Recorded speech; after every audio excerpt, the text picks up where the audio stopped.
Okay, so pag-usapan po natin si Lovely Granada. Actually, sa tingin ko, si Lovely Granada ay isang anomaly na tinatawag. What do I mean by anomaly? Kasi taga Mindanao siya. And alam naman natin, ang Mindanao is Duterte country. There are, meaning to say, yung kanyang, siguro, it's a good case study na hindi lahat ng taga Mindanao ay maka-Duterte. Meron ng opposition na tinatawag doon sa mga tao na bilib sa mga Duterte.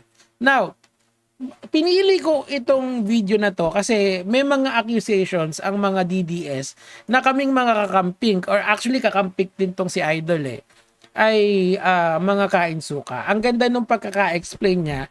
Susuportahan ko to, tapos mag-i-exchange kami ng idea. Okay, let's go.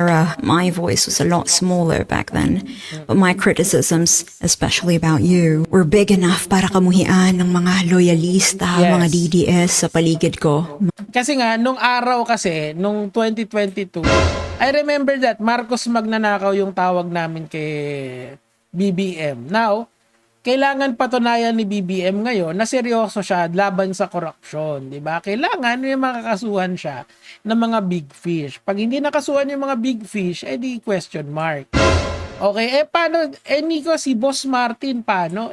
Kakasuhan din kung meron. Kasi nga, intindihin niyo mga ka-DDS at saka yung mga loyalista. Ang pagkakaso po ay hindi yan because emotional ka. Kahit gaano ka ka-emotional, kahit na pa-lie detector ka, tapos isa lang ka doon, tapos nagsasabi ka nga ng totoo, naniniwala ka na may kasalanan ng isang tao, hindi ganun yon. Kailangan pa rin, kailangan pa rin, meron kang ebidensya na makakalap. Ang problema ngayon, asaan ang ebidensya laban dun sa mga taong gustong ipakulong ng mga DDS, di ba? Pero tingnan natin si Saldico, 'di ba? Si Saldico, tropa yan ng, hindi naman tropa, pero kaalyado yan ng Pangulo, yung Ako Bicol Party List na yan, 'di ba? Sana intindihin niyo yung nuance ng pagkakaso. Hindi lang kasi dahil gusto mong magkaso ay dapat kang magkaso. Accountability is not found on social media. I've said that many times.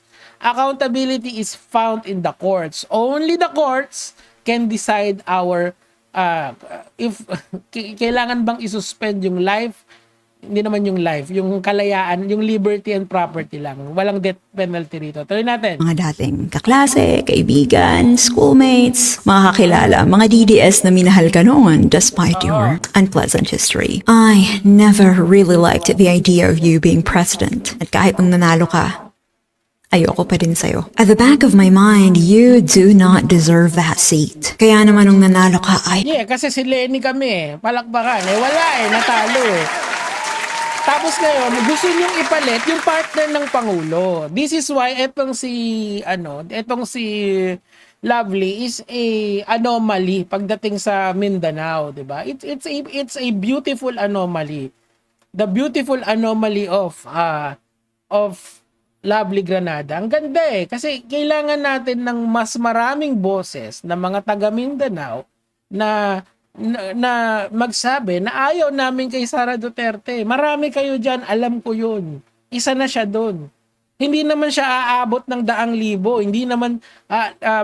Hindi naman siya aabot sa mainstream media kung walang naniniwala sa kanya. The fact na meron, ibig sabihin there is a strong movement. Okay, tuloy natin. felt a terrible pain for the Philippines and for my countrymen. Naglupasay ako hindi dahil natalo si Lenny, kundi dahil nung nanalo ang uni team na alam ko namang peke ang pagkakaisa, para bang bumagsak ang lahat ng gusto naming ipaglaban para sa bayan. Pero hindi ako nandito para pag-usapan at sabihin sa'yo how I disapprove of you. Tagapagtanggol mo dati ang mga DDS, sabi pa nila, irespeto ang binoto ng taong Respect my opinion. Naalala nyo yan? Kinang-ina nyo kayo?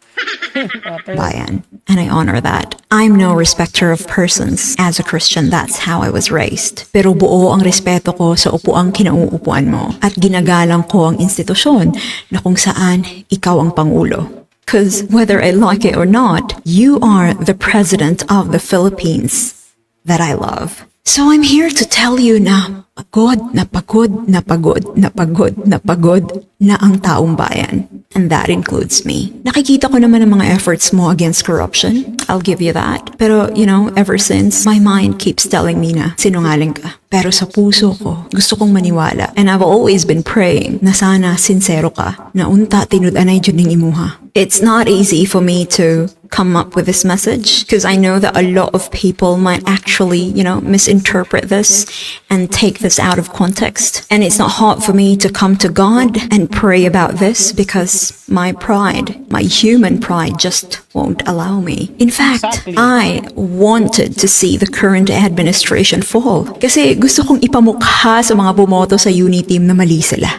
Pero wag naman, wag nating i-wish na mag-fall itong gobyerno na to. I disagree doon. Maganda yung message niya kaya tinuloy-tuloy ko lang eh. Pero wag mo sanang pangarapin na bumagsak yung gobyerno. Kasi pag bumagsak yung gobyerno, lahat tayo talo. Walang panalo. Siguro yung opposition, kunyari si Sara Duterte, yun sila lang yung panalo. 'Di ba? Hindi ganun dapat. Dapat ang unity sa ating lahat ng mga Pilipino. Yun yung nakakainis talaga eh. Tuloy natin. At gusto ko isampal sa mukha nila na ang kabobohan nila ang lalong nagsadlak ng bansa sa dusa and that because of them, we're all in this mess. Pero napagtanto ko na ang pagpapabagsak sa'yo is not the best solution. Division, chaos, at kami na taong bayan pa rin ang magdurusa. At sinong matutuwa?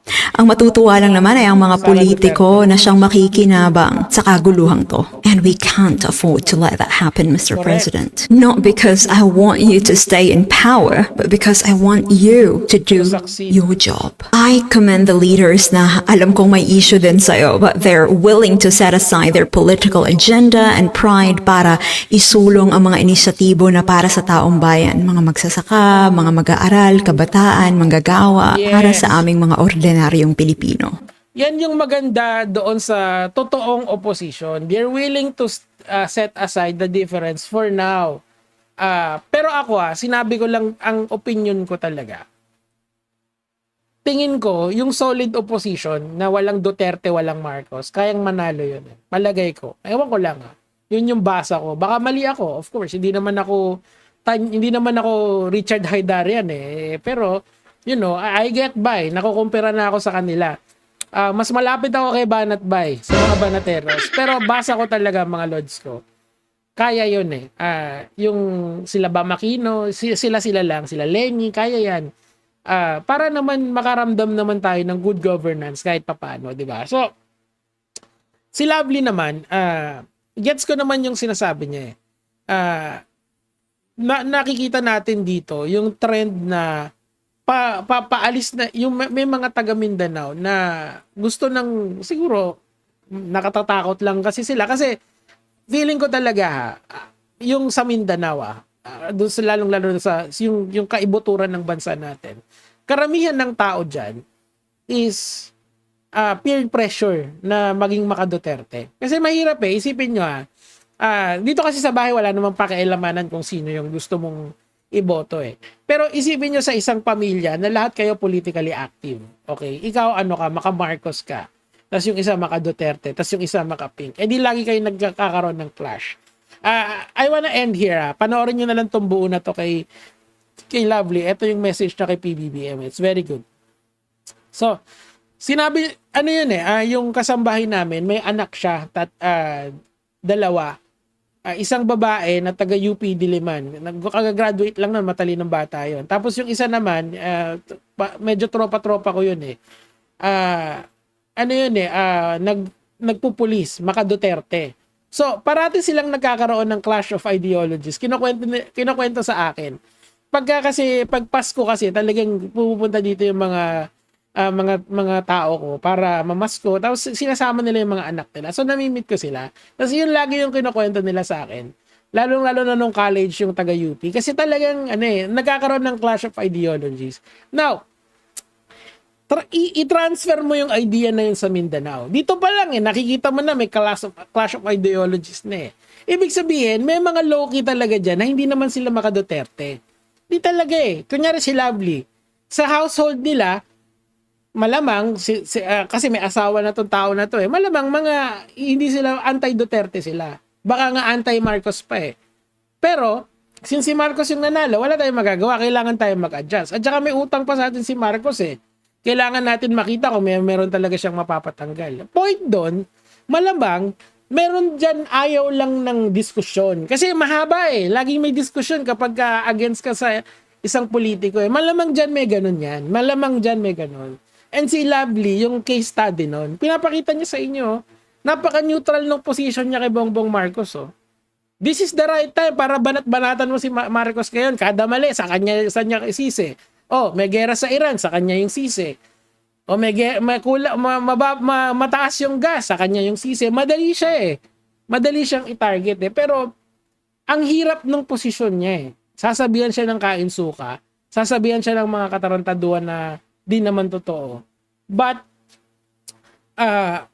the point here is that if we really want to change the country, we have to take a stand. And she's taking her stand.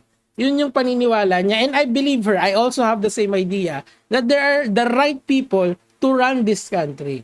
Oh, kilala nyo na kung sino yan. Pero bahala kayo. Yun lang naman po yung sa akin for today, kaya mga